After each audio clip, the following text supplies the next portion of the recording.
Have you ever experienced the frustration of scale stagnation? Well, if you have, you might want to pay attention to this video because today I'm going to show you how to move past that and continue with your weight loss journey. Now, for those of you who've never met me before, let me take a moment to introduce myself. I'm Amber Fascio, the lifestyle architect, and I help folks just like you lose weight and keep it off for good. All right, but I promised you guys that this was a little short video, so let's jump right into the content. If you don't like to take notes, no worries. I have a companion guide that goes with this video and it's all yours for absolutely free. All you gotta do is click the link above, Lose Weight with Amber, and create your own personal free login to my website so that you can download all the free content that I make and I post every single week. All right, now let's just jump right into the conversation. Some of you are experiencing that scale frustration and you don't quite know what you should be doing. In fact, a lot of people end up giving up when they hit this particular issue. And I'm here to tell you not to worry because there are two really important things that you need to be mindful of. All right. So the very first thing is, are you really in a plateau? Just because the scale is stagnant for a few days or even a few weeks, it doesn't mean that you are in a plateau. It's actually perfectly normal for your body to fluctuate all throughout that time. You see, because your body is this magnificent machine and every single day it's doing all these different types of operations to not only keep you alive, but help you thrive. So as you start your exercise routines and as you start your new, diets and so forth, your body instantly starts to make all of these physiological as well as physiological and neurological changes to make you more efficient. And during that time period, you might notice that your body starts to change and that isn't always reflected on the scale. So the very first thing that you need to do to continue on with your journey is make sure that you have other measurements for success. Do not tie your entire being to the scale because see, here's the thing. When I was 130 pounds, I looked the same at a size 6, 130 pounds. I'm sorry, I didn't mean to say I looked the same. What I meant to say is I have been 130 pounds in a size 6. I have been 130 pounds in a size 4. I have been the same weight at a size 2. Because see, at the size 2, I had a ton more muscle sitting on my body frame than I did when I was a size 6, but I was still the same weight. And if I had tied all of my success to the scale, then I would have been frustrated throughout the entire process. So one of the things that I recommend that you do is make sure that you have multiple measurements of success as you go through on your weight loss journey.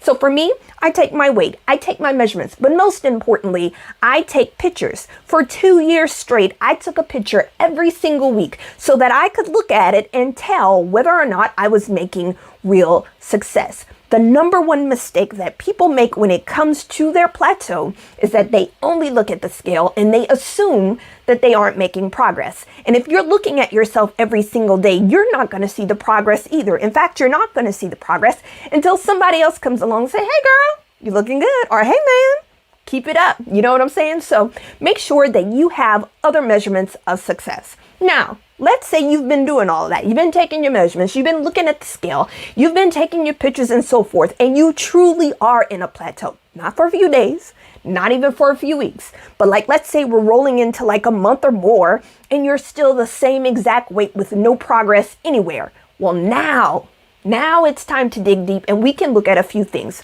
So here are my go-to things that I like to look at when I am in a true, okay, let me repeat that.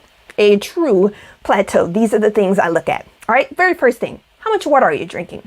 All right. Just because you think you drink a lot of water doesn't mean you actually drink a lot of water. So go ahead and look at that. For ladies, I like to see you at more than 2 liters, men above 3 liters. All right. Personally, I drink about a gallon, but make sure that you're getting those base levels because when you don't get enough water, your body will retain it. Furthermore, sufficient water will also boost your metabolism. So make sure you're getting enough water. 2, are you getting enough sleep? And this is a biggie because most of us are very sleep deprived individuals. If you do not get enough sleep, eventually your body will start to make stress hormones, which work counter towards your weight loss goals. So be sure that you are getting a sufficient amount of sleep. And I'm talking about restful sleep, all right? good, restful, and deep sleep every single night. All right. The other thing that you want to be mindful of is, are you eating enough? All right. A lot of people tend to think that you have to be in a calorie deficit, which you do. But there's a fine line between cutting too much and being in just a slight deficit. When you severely restrict your calories for a very long period of time, eventually your body will adapt to that and it's going to slow down your metabolism. So it then becomes harder for you to lose weight over time. Furthermore, your food is your fuel. All right, it's where your body gets its nutrients. So if you're cutting all of the good stuff away from your body, how can you expect your body to continue to move forward?